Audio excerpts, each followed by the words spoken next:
All right, so Thailand. They're really trying to kick their economy up a notch. And get this, we're going deep on this pie economist. Oh, yeah. Yeah, Professor Dr. Suchet Thadatham Oh, yeah. And he's got this super interesting way of looking at things. Like he's come up with something called the fish pond theory. Interesting. Right. Yeah. He also has some pretty strong opinions about how governments should be managing their economies. You guys sent us a chapter from his book and some background info. Well, let's dive in. Yeah, let's unpack this. What I think is so cool about Dr. Suchet is how he can explain these complicated economic ideas using like simple analogies that anyone can get. Exactly. Like this fish pond theory. It's brilliant. I mean, the fish pond theory, basically it's saying that a country's economy, it's like a fish pond. Exactly. Right. The water in the pond represents the money supply. Okay. And the fish are like all the businesses and the people in that economy. And so the government's job is to manage the water level, which is the money supply. Right. To make sure that those fish or the economy can, thrive and grow. So it's like finding that sweet spot. Yes. Enough water so the fish can grow. Yes. But not so much that they're like swept away. Exactly. Okay, I'm hooked already. That's the core idea. Too little water, the fish are cramped, they can't grow, the economy stagnates. Too much and things get out of control. You get inflation, you get too much instability. And what's interesting is Dr. Suchet argues that Thailand's money supply, which is about 75% of its economy, might actually be holding it back. Interesting. He compares that to Malaysia, where the money supply is closer to 100% of the economy. Wait, so hold on. Can we break that down a little bit more? What does it actually mean that Thailand's money supply is lower? And how could that be a problem for businesses there? Well, imagine you're a small business owner in Thailand and you want to expand your business. You need some capital. Sure. You need to get a loan, maybe. Yeah. But if there's less money circulating around to that economy, loans might be harder to come by. Okay. Interest rates might be higher. Right. And that's going to make it much more difficult to invest and grow. Okay. So Dr. Suchet suggests that, carefully increasing that money supply could make it easier for businesses to get that capital, which leads to more investment, more jobs, and a stronger economy overall. That makes sense. But then wouldn't adding more water to the pond, so to speak, also run the risk of, like you were saying earlier, the inflation, prices could go up and people's savings wouldn't be worth as much? That's the balancing act. Right. It's not as simple as just flooding the pond. You've got to carefully manage the flow. And Dr. Suchet highlights three main levers that the government can use to kind of control this water level. Okay. And those are fiscal policy, monetary policy, and exchange rate policy. Okay, so fiscal policy, if I remember correctly, that's all about the government's budget, right? Like taxes and spending. You got it. Okay. Think of it as like adjusting that flow of money coming in and out of the pond. Right, okay. So by increasing spending, maybe cutting taxes, the government can inject more money into the economy, stimulate growth. Okay. But on the flip side, reducing spending, raising taxes, that can kind of cool things down. Right. If the economy is getting overheated and inflation is becoming a problem. So it's like having a faucet, that you can add or drain. Exactly. From the pond. All right, now what about monetary policy? Isn't that where the central bank comes in? Exactly. The central bank is like the keeper of the main valve. Okay. That determines the overall water level in that pond. Got it. And they do this primarily through interest rates. Okay. Lower interest rates make it cheaper to borrow money, which encourages businesses, individuals to spend, invest, boosts economic activity. Raising interest rates does the opposite. Right. It can curb inflation. Right. But might slow down economic growth. Got it. Okay. And then the last lever, exchange rate policy. Yeah. That's about how Thailand's currency, the baht, compares to other currencies like the US dollar. Precisely. Yeah. It's like managing the flow of fish that can come in and out of our pond to trade. Okay. So by adjusting the value of the baht, the government can make Thai exports more or less expensive to buyers in other countries. So a weaker baht can make Thai goods cheaper. Right. Which is good for exports, brings more money into the economy. Okay. But it can also make imports more expensive. Got it. So it's all about finding that delicate balance. Yes. The money supply, government spending, the value of the currency. Exactly. To really create that good environment. Yeah, the optimal environment for economic growth. Yeah. Now, going back to Dr. Suchet for a second, his personal story. Yeah. It's pretty fascinating how his background seems to kind of be reflected in his economic philosophy. Oh, absolutely. I mean, this is that guy. he grew up in poverty, Yeah. saw his mother working incredibly hard to just make ends meet. And he even dedicates his book to her in 3 languages, Oh, wow. Thai, English, and Chinese, which kind of shows you the level of respect. Yeah, that's a really touching detail. And it makes me think, his emphasis on limited government intervention Right. and empowering individuals, does that stem from his personal experiences, do you think? I think it plays a huge role. I mean, he witnessed his mother's resilience, her resourcefulness, in the face of hardship. And he believes in creating an environment where people have the freedom and opportunity to succeed through their own efforts, Yeah.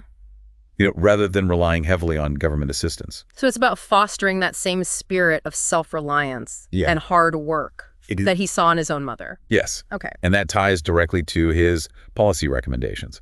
For example, he's a big advocate for decentralizing power, Okay. giving individuals more control over their own lives. One example he uses is school milk programs. Okay. School milk programs, how does that fit in? He argues that instead of having the government centrally manage these programs, it would be more efficient to, give funds directly to parents. Okay. This empowers them to choose the best milk for their own children, Right. fosters competition among suppliers, Uh-huh. and potentially leads to better quality and lower prices. So it's a pretty radical idea, It is. less bureaucracy, Yeah, more individual choice, exactly. and hopefully a more efficient system. Yeah, and that's what makes Dr. Suchat's work so thought-provoking. He really challenges us to kind of rethink the role of government. Yeah. Consider new approaches to economic management that empower individuals. It really flips the traditional way of thinking on its head. It does. Yeah. This is already so much more than just like the fish pond theory. You know what I mean? Yeah. I'm really starting to see how his personal experiences connect to his economic ideas. Absolutely. Now, he also talks about a specific sequence Yes. of policies that countries can follow to achieve high growth Right. with equity. With equity, yes. And this is where it gets really interesting. It certainly does. Yeah. He proposes a model that's somewhat unconventional, but rooted in his belief that getting the sequence right is critical for long-term success. Okay, I'm on the edge of my seat. All right. Let's dive into this sequence and see what Dr. Suchat has in store for us. So he argues that the first step is to focus on exports Okay.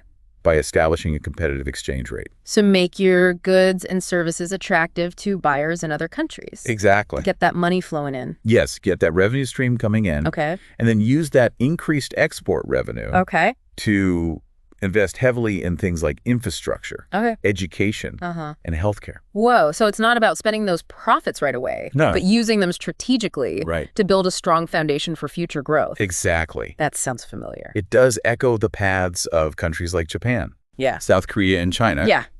which all prioritize exports early on, Okay.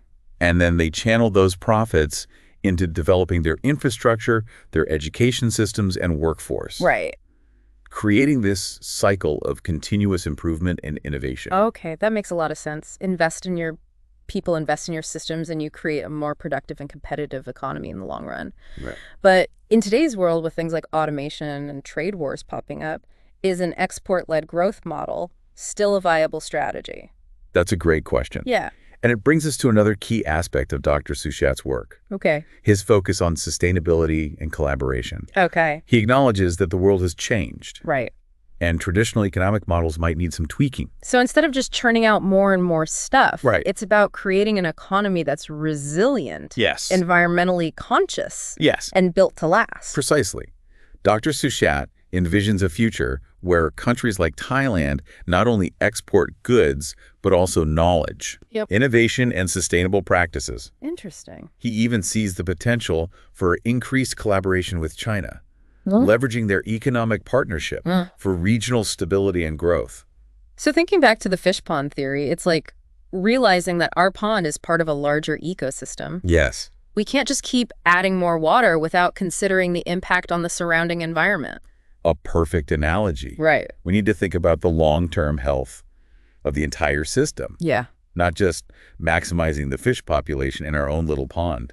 It's a whole new way of looking at things. It is. Dr. Suchat really challenges us to think beyond traditional economic metrics like GDP and consider the broader impact on society and the planet. Absolutely. No, we've talked a lot about Dr. Suchat's ideas. Yeah. But what does this all mean for you, the listener? Right, because it's great to learn about all this, Yeah. but how do we actually use it? Right. What are the practical takeaways? Well, let's start with the fish pond theory itself. It reminds us that finding balance is crucial, Okay. not just for governments managing entire economies, but for individuals managing their own personal finances as well. Okay. I'm intrigued. Give me an example. Think about your own money pond. Okay. Do you have enough savings to weather unexpected storms? Yeah. Or are you living paycheck to paycheck with no room for error? Okay. On the flip side, are you hoarding your resources afraid to invest or spend, Yeah. even on things that could improve your life? Yeah. I definitely see the parallels there. Yeah, Sometimes I hold on to money too tightly scared to take risks or invest in myself. and that's where Dr. Suchat's ideas about individual empowerment come in. Okay. He believes that people should have the freedom to make their own choices, Yeah. whether it's choosing the best milk for their children or deciding how to manage their own finances. Right. It's about taking ownership and finding that sweet spot between risk and security. This is making me rethink my whole approach to budgeting. Really? It's not just about pinching pennies, but making smart choices that align with my values and long-term goals. Exactly. And that same principle applies to our communities and governments. Okay. Dr. Suchat's emphasis on limited government intervention doesn't mean no government at all. Right. It's about finding the right balance between regulation and individual freedom, Okay. creating an environment where people can thrive without being stifled by bureaucracy or corruption. So it's about setting the stage, providing the necessary infrastructure and support, Yes. but then stepping back and letting people make their own choices, take their own risks, and reap the rewards of their hard work. Precisely. And that brings us to his ideas about education and investing in human capital. Okay. Just like those successful export-driven economies, Yeah. we need to equip ourselves with knowledge and skills to adapt and thrive in a rapidly changing world. This is resonating with me on so many levels. Dr. Suchat's journey from poverty to becoming a leading economist is incredibly inspiring. It is. It shows that education can truly be a catalyst for change. And his emphasis on sustainability makes me hopeful that we can build a better future, one that's both prosperous and environmentally responsible. It's a vision worth striving for. Now, before we wrap up our deep dive, let's touch on one more crucial aspect of Dr. Suchat's work. Okay. His thoughts on post-COVID economic recovery Okay. and the new normal. You mean his ideas about building a more resilient and sustainable economy after all the disruptions we've faced? Exactly. Okay. What stood out to you from his presentation on this topic? Well, first and foremost, his emphasis on collaboration. Okay. He sees the pandemic as a stark reminder that we are all interconnected. Right. He believes that global challenges like pandemics, climate change, and economic instability require collective action and cooperation. So it's not about every country for itself, No, but working together to find solutions that benefit everyone. exactly. He specifically highlights the potential for closer collaboration between China and Thailand, Okay. leveraging their growing economic partnership to foster regional stability and shared prosperity. So it's about combining Dr. Suchat's model of export-led growth with a new emphasis on sustainability, Yes. collaboration, Yes. and long-term resilience. Exactly. And perhaps most importantly, it's about putting people at the center of our economic decisions. Yes. Ensuring that everyone has the opportunity to thrive in this new normal. That's a powerful way to sum it up. And this brings us to a final thought-provoking question for you, our listener. Okay, hit me. Dr. Suchat emphasizes the importance of getting the sequence of economic policies right. Right. What do you think are the most crucial steps for achieving sustainable growth in your own country or community? Wow, that's a question that deserves careful consideration. It's not something we can answer in a few minutes, but it's something we should all be thinking about as we move forward. What are our priorities? What kind of future do we want to create? And what role can each of us play in shaping that future? Those are the big questions, and Dr. Suchat's work provides a valuable framework for exploring them. It really does. He challenges us to think differently, to question assumptions, and to embrace new approaches. I don't know about you, but I'm feeling incredibly inspired right now. Me too. Dr. Suchat has given us so much to think about, and I'm excited to keep learning and exploring these ideas. Me too. And who knows, maybe one day we'll have the chance to interview Dr. Suchat himself and delve even deeper into his fascinating work. That would be incredible. Until then, let's all keep diving deep, keep asking questions, and keep striving for a better future. Yeah, it's amazing how a deep dive into one economist's work can spark so many questions about the future, It really highlights the power of ideas. Yeah. Doesn't it? And Dr. Suchat's ideas are especially relevant now as we kind of navigate this post-pandemic world and grapple with all these challenges like climate change and economic uncertainty. It feels like we're at a crossroads. Yeah. Like, do we go back to business as usual? Yeah. Or do we seize this opportunity to actually build something, Right. a more sustainable and equitable future? That's the million-dollar question. Yeah. And there's no easy answer. Right. But Dr. Suchat's work gives us a framework for thinking about these issues and making informed choices. Yeah, he's given us a lot to chew on.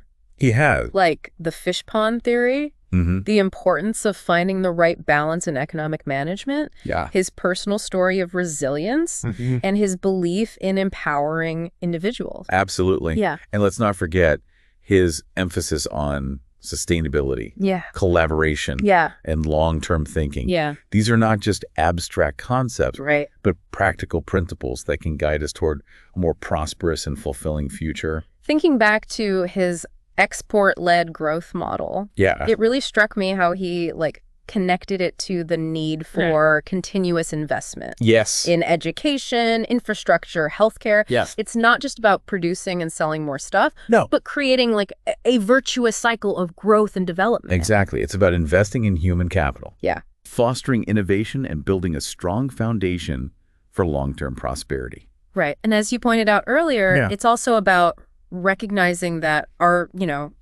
fish pond, so to speak, is part of a larger ecosystem. We can't just focus on maximizing our own economic gains without thinking about the impact on the environment and the well-being of others. Absolutely. Dr. Suchat's vision of a new normal is really resonating with me. Yeah. It's about finding a more balanced and sustainable approach to economic growth. Yeah. One that prioritizes people and the planet alongside profits. It's a vision that requires a shift in mindset. Yeah. A willingness to challenge conventional thinking. Right. And embrace new ideas. And that's where our conversation comes in today. It is. Right? By exploring Dr. Suchat's work. Yeah. We've hopefully planted some seeds of curiosity. I hope so. And inspired our listeners to think differently about the economy and their role in shaping its future. I love that analogy, planting seeds of curiosity. Yeah. And it's so true. Even small changes in our thinking and behavior can have a ripple effect. Totally. Influencing the choices we make as consumers, as citizens, as members of our communities. Absolutely. So as we wrap up this deep dive into the work of Dr. Suchat Thaddeus, I want to leave our listeners with a sense of hope and possibility. Yeah. We've covered a lot of ground. We have. From, economic theories to personal anecdotes. Yeah. And it's clear that there is no one-size-fits-all solution to the, complex challenges that we face. The world is a messy place. It is. It is. But what we do have is the power of choice. Yeah. We can choose to be informed, to engage in these meaningful conversations, and to take action in our own spheres of influence. Right. And that's where real change begins. Beautifully said. Yeah. So to our listeners, keep those mental fish ponds healthy and thriving. Yeah. Keep them balanced. Keep asking questions, keep challenging assumptions. And keep striving for a future that is both prosperous and sustainable. And remember, the best deep dives don't end with a definitive answer. Right. But rather with a renewed sense of wonder and a desire to explore further. So until our next deep dive adventure, yes, stay curious, keep learning, and thanks for listening.